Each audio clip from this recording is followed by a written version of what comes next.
सो इस वीडियो में हम सब topic 1.4 that is charging by induction के बारे में पढ़ेंगे कि इंडक्शन प्रोसेस का यूज़ करके कैसे किसी भी सब्सटेंस को चार्ज किया जा सकता है।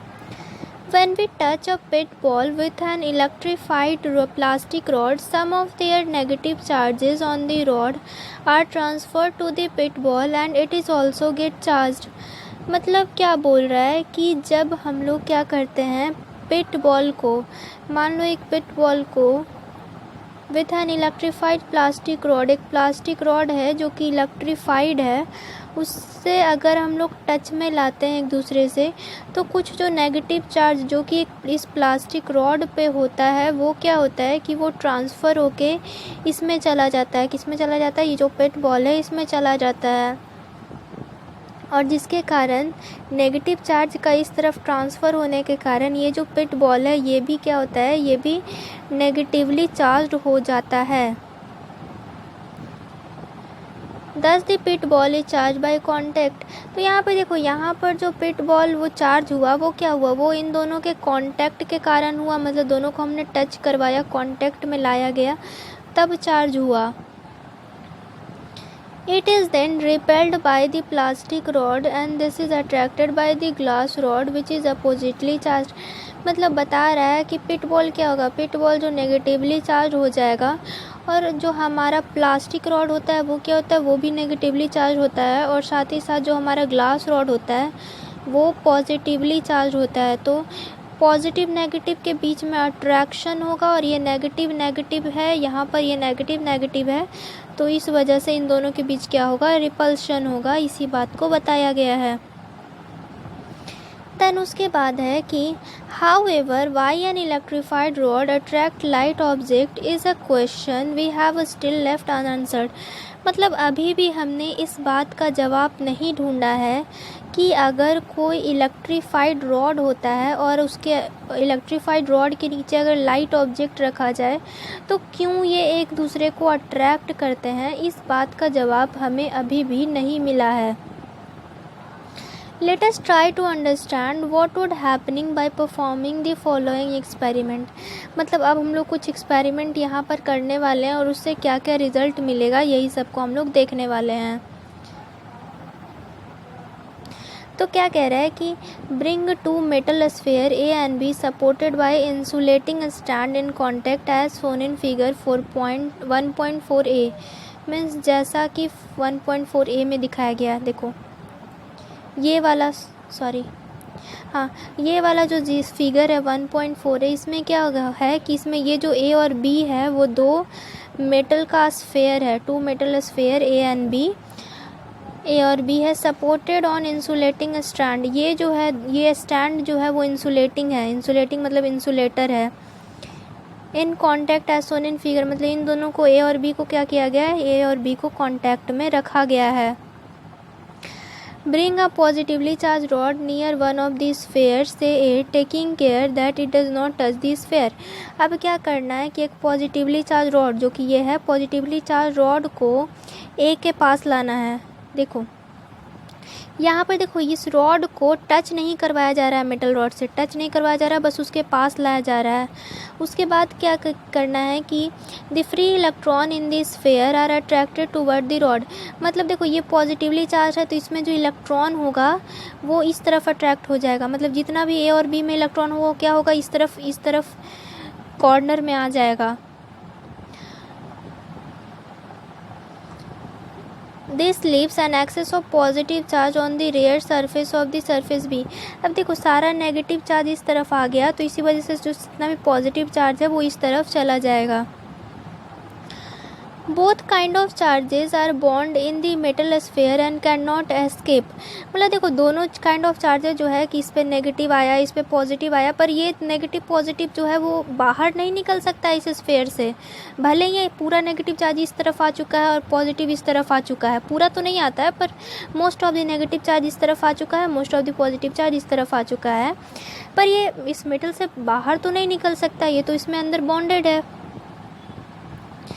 They therefore reside on the surface as shown in figure 4.4b, मतलब 1.4b। इसी वजह से जो इस तरह से जो दिखाया गया इसी तरह से ये मेटल में रहता है।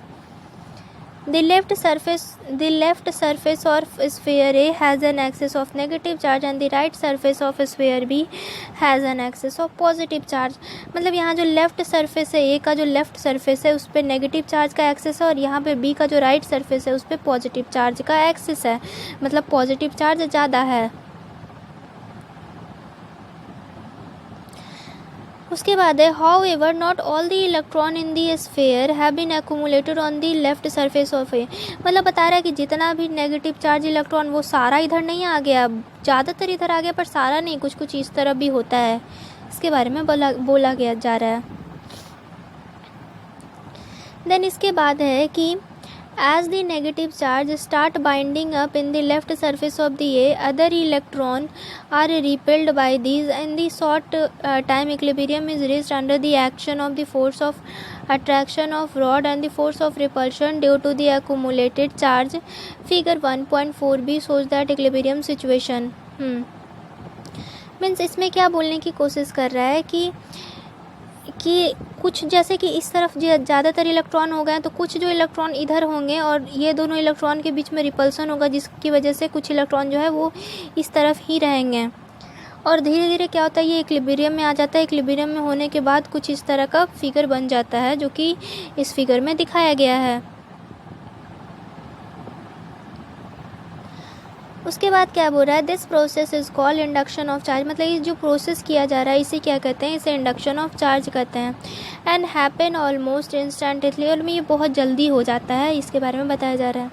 The accumulated charge remain on the surface, मतलब जो एक्यूमुलेटेड चार्ज होता है वो उस सरफेस पे ही रह जाता है। As shown till the glass rod is near the sphere, मतलब जब तक कि ये ग्लास रॉड यहाँ पर है तब तक जो चार्ज है वो इसी तरफ जहाँ पर सरफेस पे था वहीं पर रहेगा।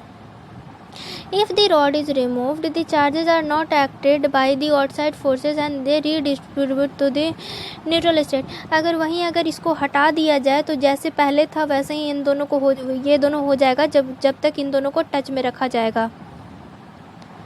अब उसके बाद क्या बोल रहा है कि separate the sphere by a small distance while a glass rod is still near the, मतलब इसके बाद का प्रोसेस क्या करना है कि इसको यहीं पर रहने देना है और इन दोनों को सेपरेट कर देना है। देखो ऊपर वाले में क्या था कि ये दोनों जो है वो एक दूसरे से टच रहे और इस वाले में क्या है कि इन दोनों को एक दूसरे से सेपरेट कर दिया गया है। देन सेपरेट करना है जैसे कि फिगर 1.4c में दिखाया जा रहा है। The two sphere are form to be equally charge and attract each other.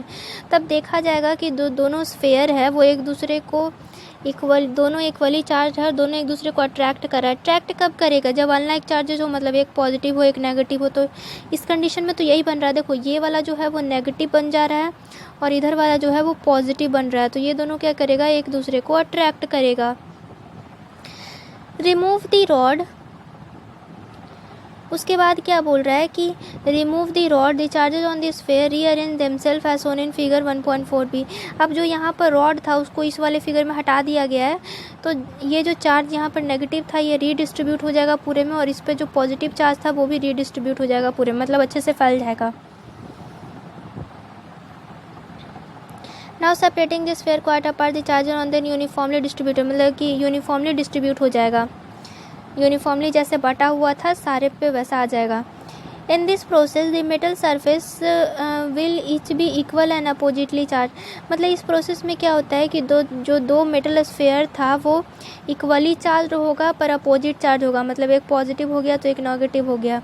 जैसे मान लो कि अगर ये 2 नेगेटिव चार्ज हुआ तो ये +2 होगा, तो एक तो ये इक्वल है पर एक पॉजिटिव होगा और एक नेगेटिव होगा। उसके बाद क्या कह रहा है, the positively charge glass rod does not lose any of the charge contrary to the process of the charging by contact. मतलब इसमें क्या होता है कि जो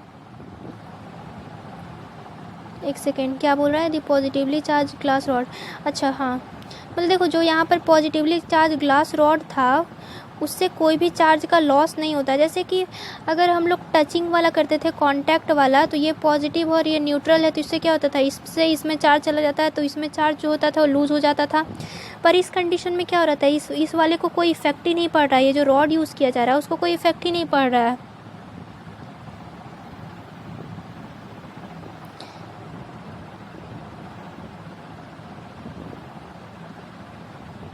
देन इसके बाद है कि when electrified rod are brought near to the light object a similar effect take place। मतलब अगर एक कोई इलेक्ट्रीफाइड रॉड है जिसे कि लाइट ऑब्जेक्ट के साथ रखा जाए तो उसी तरह का सिमिलर इफेक्ट होता है। The rod induce opposite charges on the near surface of the object and the similar charges move further to the object. Okay, मतलब क्या होता है कि अगर ये पॉजिटिव है तो इस पर थोड़ा सा नेगेटिव चार्ज आ जाता है सरफेस पे, इसके सरफेस पे थोड़ा नेगेटिव चार्ज आता है, जिसके कारण ये दोनों जो होते हैं वो अट्रैक्ट होते हैं। इसके बाद है कि this happen even when the light object is not a conductor. मतलब ये ऐसा तब भी होता है अगर वो जो लाइट ऑब्जेक्ट है वो कंडक्टर नहीं है तब भी। The mechanism is for how happen in the latter in section 1.10। मतलब इसका मैकेनिज्म सेक्शन 1.10 में भी बताया गया और 2.10 में भी बताया गया। The centre of two type of charges are slightly separated. मतलब टू टाइप ऑफ चार्जेस का जो सेंटर होता है उसको साइड, मतलब एक पॉजिटिव है एक नेगेटिव है, इसका जो सेंटर है उसको सेपरेट करके ही रखा जाता है, सेपरेट होता है वो दोनों। उसके बाद क्या बोल रहा है कि we know that the opposite charges attract while the similar charges repel. However, the magnitude of force depend on the distance between the charge and in the case of force of attraction overweight the force of repulsion। हाँ, मतलब क्या बोलने की कोशिश कर रहा है कि जो मैग्नीट्यूड होता है फोर्स का, मतलब कितना फोर्स लगाएगा एक दूसरे पे, वो किस पे डिपेंड करता है, तो इन दोनों के बीच का कितना डिस्टेंस है उस पर डिपेंड करता है, distance between the charges. In this case the force of attraction overweight the force of repulsion. और देखो ये जो हमने केस में पढ़ा था कि लाइट ऑब्जेक्ट जो है इन दोनों को अट्रैक्शन होता है इन दोनों के बीच में, तो इन दोनों के बीच में कुछ रिपल्शन भी होता है, पर जो अट्रैक्शन फोर्स होता है इसमें वो ज़्यादा होता है रिपल्सन फोर्स की वजह से, रिपल्सन फोर्स से इसी वजह से हमें इन दोनों के बीच में अट्रैक्शन दिखता है, ना कि रिपल्शन।